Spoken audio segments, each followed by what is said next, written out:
Ok សួស្តីអ្នកទាំងអស់ស្វាគមន៍សាជាថ្មីនៅក្នុងវីដេអូរៀន Channel Technology នៅក្នុងវីដេអូនេះគឺខ្ញុំនឹងបង្ហាញទាក់ទងទៅនឹង structure របស់ HTML ហើយក៏ដូចជារចនាសម្ព័ន្ធមូលដ្ឋាននៃ HTML ផងដែរអញ្ចឹងយើងនឹងរំលឹកមេរៀនយើងបន្តិចទាក់ទងទៅនឹង HTML តើ HTML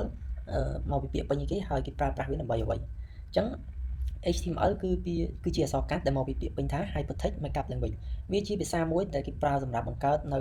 អត្ថបទឬក៏ខ្លឹមសារផ្សេងៗនៅលើគេហទំព័រហើយនៅក្នុង HTML ផងដែរគឺគេប្រើវាដើម្បីបង្កើតជាគ្រោងឆ្អឹងរបស់គេហទំព័រមួយទាំងមូលតែម្ដងដោយអត់មានរូបរាងអ្វីទេគឺ HTML វាគ្រាន់តែជាគ្រោងឆ្អឹងមួយដែល store ទុកនៅ content ផ្សេងៗដែលយើងចង់បង្ហាញនៅលើ web page របស់យើងបាទអញ្ចឹងហ្នឹងគឺទាក់ទងទៅនឹង HTML ហើយក៏ដូចជាអត្ថន័យរបស់ HTML ឥឡូវយើងមើលទៅលើឧទាហរណ៍មួយខាងក្រោមនេះអញ្ចឹងនៅក្នុងឧទាហរណ៍គឺគេមានដូចជាខាងលើគេដាក់ថា doc tab HTML អញ្ចឹងទៅហើយនឹង open tag HTML ហើយនឹង closing tag អញ្ចឹងនៅក្នុងហ្នឹងគឺគេមានទៀតដូចជា head tag ហើយនឹង body នៅក្នុង head tag នេះគឺគេដាក់ទៅនឹងព័ត៌មាន meta ផ្សេងៗដែលបញ្ជាក់អំពី web page របស់យើងហើយនៅក្នុង body នេះគឺគេដាក់ទៅដោយ content ដែលយើងចង់បង្ហាញទៅលើ web page របស់យើងឧទាហរណ៍ដូចគេសរសេរថា h1 my first heading ហើយនឹង p tag my first paragraph អញ្ចឹង h1 ហើយ p tag នេះគឺសម្រាប់បង្ហាញនៅលើ web page របស់យើងបាទអញ្ចឹងហ្នឹងគឺមានតែប៉ុណ្្នឹង structure ឥឡូវខ្ញុំសូមបន្តទៅក្រោមរួចខ្ញុំនឹងសរសេរ code ហើយយើងបញ្ចូលលម្អិតជាងនេះអញ្ចឹងនៅក្នុងឧទាហរណ៍ example explain នេះគេដាក់ថានៅក្នុង tag .tab HTML នេះគឺ declaration defines that this document is an HTML file document អញ្ចឹងគឺដើម្បីបញ្ជាក់អំពី version របស់ HTML តើវាជា version HTML file ជំនាន់ទីប្រមាណហើយបាទអញ្ចឹងវាដើរដល់ជំនាន់ទី5ហើយគឺ HTML file ហើយ head tag របស់ HTML នេះគឺ element is defined element is the root element of an HTML page អញ្ចឹង open tag របស់ HTML គឺជា root របស់ element page ដែលយើងប្រើសម្រាប់ធ្វើការបង្កើតនៅក្រុមឆ្អឹងរបស់ HTML ហ្នឹងឯងហើយមួយទៀតគឺ head tag នេះគឺសម្រាប់បញ្ជាក់នៅ content របស់ meta ឬក៏ព័ត៌មាន meta ផ្សេងៗអំពី HTML page របស់យើងហ្នឹងហើយនៅក្នុង title វិញគឺសម្រាប់ specific ទៅលើឈ្មោះ page របស់យើងឧទាហរណ៍បើយើងមើលមកខាងលើ introduction to HTML អញ្ចឹងនេះគឺជា title របស់ page របស់យើងហ្នឹងឯងដែលយើងចង់បង្ហាញអូខេហើយបន្តមកទៀតនៅក្នុង body is define the document body មានន័យថាវាគឺជា body tag មួយដែលសម្រាប់ store ទុកនៅ content ផ្សេងៗដែលយើងចង់បង្ហាញទៅកាន់ browser របស់យើងដោយដើម្បីដែលយើង run code ទៅ browser វានឹងចាប់ផ្ដើម read code របស់យើងថាតើវាគួរតែបង្ហាញនៅផ្នែកណាមុននៃ HTML tag ឬក៏បង្ហាញផ្នែកណាមួយនៃ content របស់យើងដែលយើងបានសរសេរនៅក្នុង body tag នេះឯងបាទអញ្ចឹងបើមើលមកខាងក្រោមទៀតទាក់ទងទៅនឹង h1 tag គឺ open tag នឹងដូចគ្នាគឺសម្រាប់ define large heading អញ្ចឹងមានន័យថាសម្រាប់បង្ហាញនៅតួអក្សរដែលធំសម្រាប់បង្ហាញដូចជាចំណងជើងឥឡូវអ្នកនរគ្នាមើលនៅកន្លែងនេះ example explain អញ្ចឹងអក្សរវាធំខុសពីគេអញ្ចឹងគេអាចនឹងប្រើ heading tag ណាមួយឥឡូវខ្ញុំសាក inspect មើលតើដោយអ្វីដែលខ្ញុំនិយាយដែរអត់អូខេអញ្ចឹងខ្ញុំសូមចុចលើនេះមួយបាទអញ្ចឹងកន្លែងនេះគឺគេដាក់ប្រើនៅ heading tag h3 អញ្ចឹងឥឡូវបើសិនជាខ្ញុំដាក់ថា h1 វិញតើវាចេញទំហំប៉ុណ្ណាខ្ញុំសូមដូរ font អក្សរសិនខ្ញុំដាក់ថា h1 វិញឥឡូវពេលខ្ញុំ enter ឃើញទេអញ្ចឹងអក្សរគឺវាធំហើយវាបួលជាងមុនបាទអញ្ចឹងអាហ្នឹងគឺជា h1 tag ដែលយើងប្រើសម្រាប់ដាក់ចំណងជើងឲ្យទៅលើ page របស់យើងហើយចំណែក p tag នេះក៏ដូចគ្នា p tag គឺសម្រាប់បង្ហាញនៅ paragraph ឬក៏អត្ថបទផ្សេងៗដែលយើងសរសេរចូល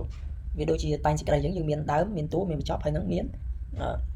ចំណងជើងនៃតែងសេចក្តីទៅបាទអញ្ចឹងហ្នឹងគឺមានតែប៉ុណ្្នឹងនៅក្នុង example explain នេះហើយខាងក្រោមនេះគឺជាការបង្ហាញអំពី element ឬក៏ការប្រើប្រាស់ tag មួយចំនួនហើយនៅក្នុង tag ផងដែរគឺវាមាន open tag ហើយនិង closing tag ហើយក៏មាន tag មួយចំនួនទៀតគឺវាមានតែបើកក៏មានបិទទេបាទអញ្ចឹងហ្នឹងគេហៅថា BR tag បើយើងនិយាយពាក្យពេញគឺ break បាទអញ្ចឹងខ្ញុំសូមបង្ហាញប៉ុណ្ណឹងតើតើឧទាហរណ៍ឥឡូវយើងចូលទៅក្នុងការសរសេរ code ទាំងអស់គ្នាអញ្ចឹងឧទាហរណ៍ខ្ញុំបានបង្កើតនៅ file មួយគឺ index.html អញ្ចឹងនៅក្នុង index.html គឺខ្ញុំសរសេរដូចគេអញ្ចឹងមកគឺខ្ញុំដាក់ថា .tab html ហើយបិទវិញបន្ទាប់ទៀតខ្ញុំចំទាត់មួយខ្ញុំដាក់ថា html ហើយនៅក្នុង html គឺយើងមានទៀតគឺមាន heading tag នេះគឺមួយនេះ head tag ហ្នឹងឯងតែខ្ញុំត្រឡប់មកថា heading អញ្ចឹងខ្ញុំហៅ heading ទៅអញ្ចឹងនៅក្នុងហ្នឹងដូចខ្ញុំបញ្ជាក់មិញ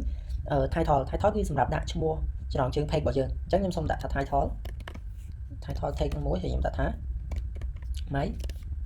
my website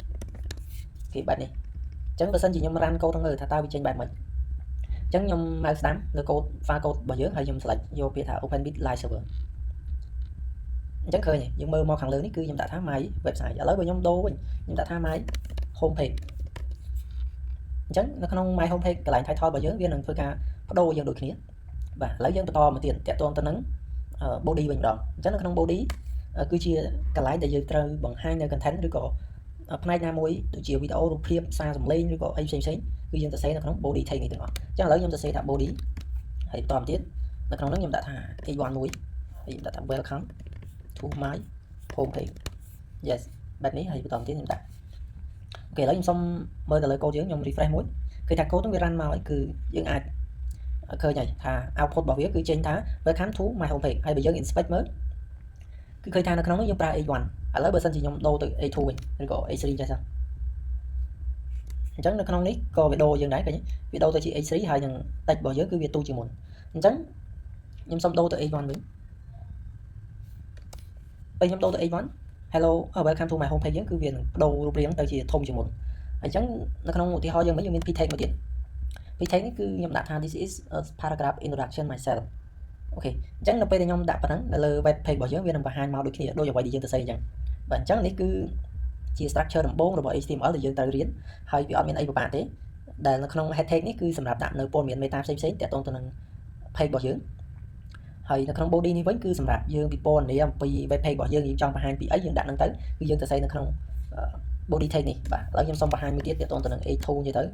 bảo mỹ hay không đăng ký đặt A3 cho tới bạn cho em xong đặt đó hốt đó là A của mùi A4 background yes A5 bạn ấy hay những đặt A6 ok chắc là nó phải ai khơi những là website vào dưới cứ welcome to my homepage này cứ việc tăng đòi A1 thế tại vì thông những kế hay A2 này cứ bảo mình chẳng biết tô chỉ năng màu tỏ tầng chẳng việc đi bây giờ chỉ dân ta xây rồi có dân mơ nó không phải bông vào giới vì miền từ nó chứ chứ nếu cứ chỉ buộc môi chẳng tới thì khó hay buộc môi chật mũi đến môi chật môi chẳng tới đến môi chật pi chẳng tới bà chẳng nó cứ chỉ content rồi bỏ HTML vào dưới đại dân ta xây nó không body tag bà chẳng video này cứ nhom và hai structure phần nắng hay nhận đọc AI cho cả dân ta xây bán trong video từ bốn cứ dân riêng và cao phần nắng ta xây ở trên sân tớiហើយvideoបន្តទៀតខ្ញុំនឹងលំអិតទៅតងទៅនឹង hashtag មួយចំនួនទៀតដែលយើងត្រូវរៀនហើយនឹងសិក្សាបាទហើយក៏ដូចជា meta មួយចំនួនផងដែរដែលយើងត្រូវទៅសេនៅក្នុង hashtag នេះអញ្ចឹងវីដេអូហ្នឹងគឺមានតែប៉ុណ្្នឹងហើយជួបគ្នាវីដេអូក្រោយ